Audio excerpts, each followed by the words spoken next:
ही इन्हीं के अधिकार में आ गया था। ठीक है, मगध और सांची। सबसे दक्षिणी भाग कुषाण वंशियों का दक्षिणी भाग सांची और पूर्वी भाग लेकिन वासुदेव के सत्ता स्थापित होते होते या फिर वासुदेव के बाद के दिनों में कुषाण वंश ऐसा नहीं है कि पूरा खत्म हो गया, लेकिन वह सिमट कर भारत के बाहर पश्चिमोत्तर भारत तक सीमित हो गया था।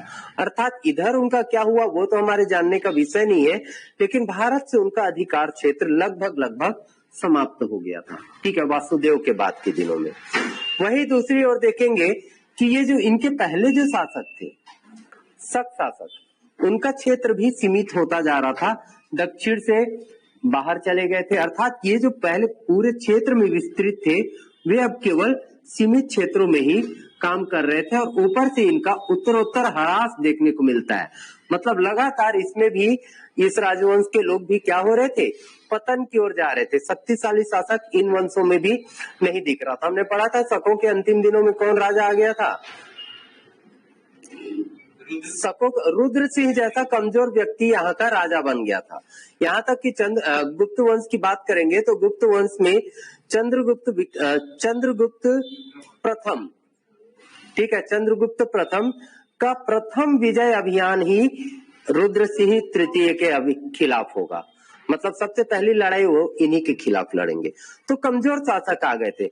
यह एक अवसर दिखता है जब संपूर्ण उत्तर भारत में राजनीतिक सत्ता का डिसेंट्रलाइजेशन दिखता है, विकेंद्रीकरण दिखता है और यहाँ पर राजनीतिक शून्यता की स्थिति उत्पन्न हो जाती है।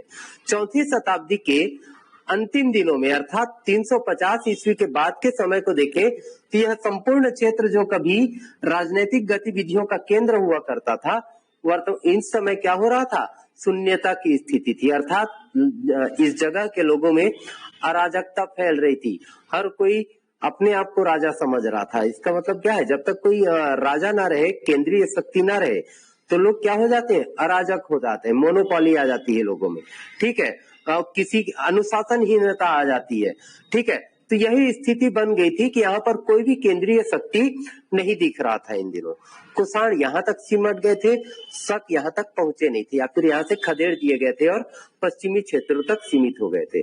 कुल मिलाकर देखा जाए कि यह एक आदर्श अवसर था किसी भी महत्वाकांक्षी राजा को अपने लक्ष्यों को प्राप्त करने के लिए। ठीक है, मतलब कोई भी व्यक्ति जो थोड़ा बलशाली भी अगर है और उसकी अगर दूरदर्शिता है कि वह साम्राज्य स्थापित करना चाहता है, तो इससे अच्छा अवसर उसको नहीं मिल सकता था। ठीक है, तो इसी अवसर को भुनाया बहुत लोगों में से एक जो टीम थी, कुषाणों के ही सामंत हुआ करते थे। कुषाणों के कौन थे,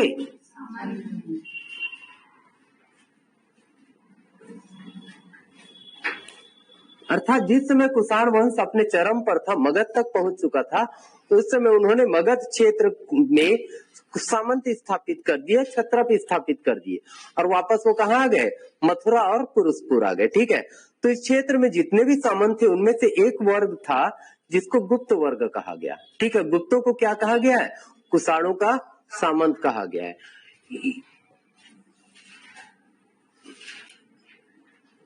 ठीक है, गुप्त राजवंश।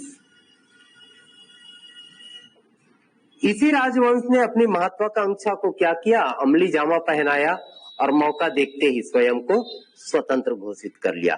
कुषाण उनका कुछ बिगाड़ नहीं सकते थे क्योंकि वो सिमट कर कहां चले गए थे, पश्चिमोत्तर भारत में चले गए थे। ठीक है, शक में कमजोर शासक थे, दूसरा कोई शक्तिशाली राजा यहाँ पर दिख ही नहीं रहता और इसी अवसर का लाभ उठाते हुए श्रीगुप्त ने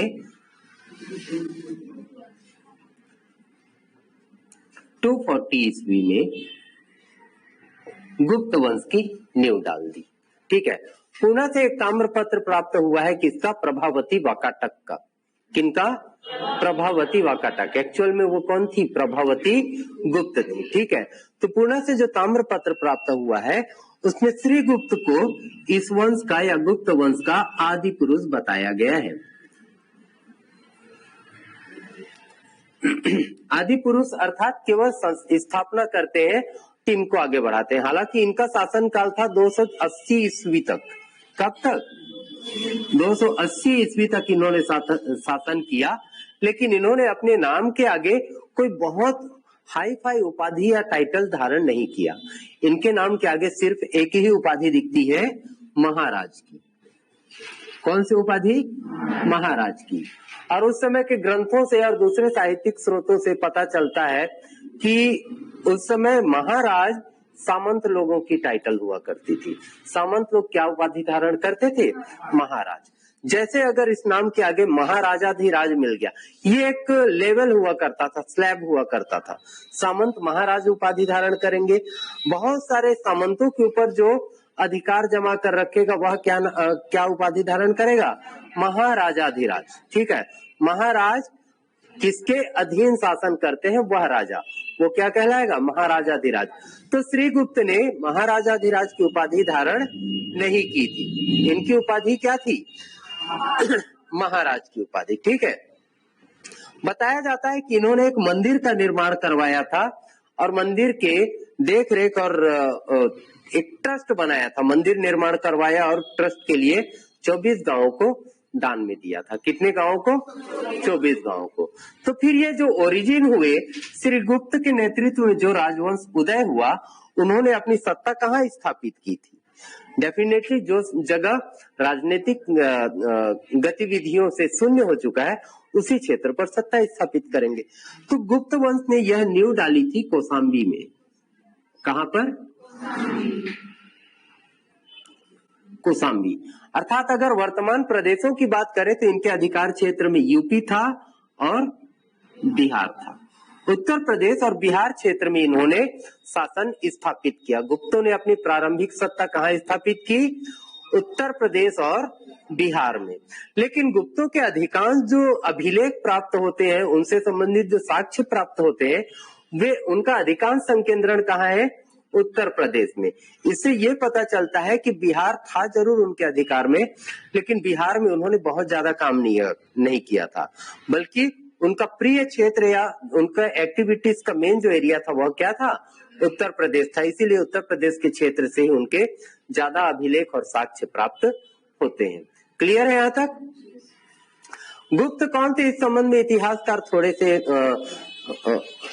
अलग अलग विचार रखते हैं। कुछ लोगों ने इनको शूद्र माना है, कुछ ने वैश्य माना है, कुछ ने ब्राह्मण और धरण गोत्र का ब्राह्मण माना है। ठीक है, तो हम उस पर नहीं जाएंगे क्योंकि वहां से क्वेश्चन बनेगा भी नहीं। जहां पर भी कॉन्ट्राडिक्शंस आते हैं ना, वहां से क्वेश्चंस नहीं बनता आमतौर पर। ठीक है, तो ऐसे अगर हम गुप्तों को आज के सरनेम से मिलाकर देखें, केसरवानी, गुप्ता, ये सबसे मिलाकर देखें तो कौन बनते हैं? वो वैश्य वर्ग से बनते हैं। ठीक है, तो ऑब्वियसली वैश्य वर्ग चूंकि विदिशा क्षेत्र और इस क्षेत्र में आज भी उनका दबदबा है, तो ये मानकर चलते हैं कि ये वैश्य कुल के रहे होंगे। ठीक है, आगे बढ़ते हैं। श्रीगुप्त के बाद इनका उत्तराधिकारी 280 में इन्होंने बना दिया अपने पुत्र घटोत्कच को। क्या नाम था? इसके पहले ये नाम सुने हो? क्या बात है, महाभारत में रुचि है। हाँ, अच्छा, कार्टून से देखे हो। घटोत्कच। ठीक है, घटोत्कच गुप्त को इन्होंने क्या बना दिया? अपना उत्तराधिकारी बना दिया। उसी प्रभावती के रिद्धिपुर और रिद्धिपुर से प्राप्त और केसरी, ऐसे रट के रखेंगे हम कि जैसे रिद्धिपुर निकले तो बगल में केसरी बेड़ा बोलना ही है। अच्छा है ये लेवल पढ़ने का। लेकिन रिद्धिपुर और केसरी बेड़ा से किनके ताम्रपत्र मिले? भवदत्त वर्मा के। ठीक है, या अर्थपति भट्टारक के। क्लियर? यहाँ पर मैं बताना चाह रहा हूँ कि प्रभावती ने एक तरफ जहाँ पुणे से ताम्रपत्र जारी किया, वहीं रिद्धिपुर में उन्होंने अभिलेख भी छोड़ा है। इन दोनों ही अभिलेखों में श्रीगुप्त को इस वंश का प्रथम राजा बताया गया है। क्या बताया गया है? प्रथम राजा। सॉरी, घटोत्कच को इस वंश का प्रथम राजा बनाया गया। तो ये क्या कहलाएंगे? आदि पुरुष या आदिराज। घटोत्कच क्या कहलाएंगे? प्रथम राजा। सर, तो वास्तविक संस्थापक आदि पुरुष में क्या? वास्तविक संस्थापक क्या होता है? संस्थापक कहेंगे तो ये, वास्तविक संस्थापक कहेंगे तो ये। ठीक है, जो राजा है। लेकिन ये भी केवल महाराज की ही उपाधि धारण करेंगे। तो जब तक महाराज की उपाधि धारण कर रहे हैं तब तक राजवंश तो है, पर साम्राज्य की स्थापना नहीं हुई है। जब साम्राज्य की स्थापना होगी अर्थात दूसरे अन्य राज्यों को भी विजित कर लेंगे और महाराजाधिराज की उपाधि धारण करेंगे अर्थात इनके अधीन भी कुछ सामंत हुआ करेंगे, तो उसी को कहेंगे वास्तविक स्थापना। ठीक है, तो वो अभी हुआ नहीं है। ठीक है, घटोत्कच के पुत्र आएंगे चंद्रगुप्त प्रथम। ठीक है, घटोत्कच शासन करेगा 280 से लेकर 319 या 320 समथिंग। ठीक है, तो 319-320 ईस्वी में घटोत्कच अपने पुत्र चंद्रगुप्त को उत्तराधिकारी बनाएगा। चंद्रगुप्त एक परम प्रतापी शासक होगा, इस वंश का अभी तक का सबसे अच्छा शासक होगा, जिसने अपने राज्याभिषेक के अवसर पर एक संवत जारी किया, जिसको क्या कहते हैं? गुप्त संवत कहेंगे जी। विक्रमादित्य नहीं है, विक्रम संवत नहीं है। ठीक है, गुप्त संवत की स्थापना करेंगे। गुप्त संवत कब से शुरू होगा? 319 से 319 या 320। ठीक है, एग्जाम में क्वेश्चन पूछा जा चुका है कि शक संवत और गुप्त संवत के बीच में कितने वर्षों का अंतर है, तो कितने वर्षों का अंतर है? ठीक है, तो 319 minus 78 is equal to 241 years. ठीक है, 241 वर्षों का अंतर दिखता है किनके बीच में? गुप्त संवत और शक संवत में। शक संवत की स्थापना हुई थी कनिष्क के राज्याभिषेक के अवसर पर, गुप्त संवत की स्थापना होगी चंद्रगुप्त के राज्याभिषेक के अवसर पर। ठीक है, दोनों के बीच अंतर समझ में आ गया।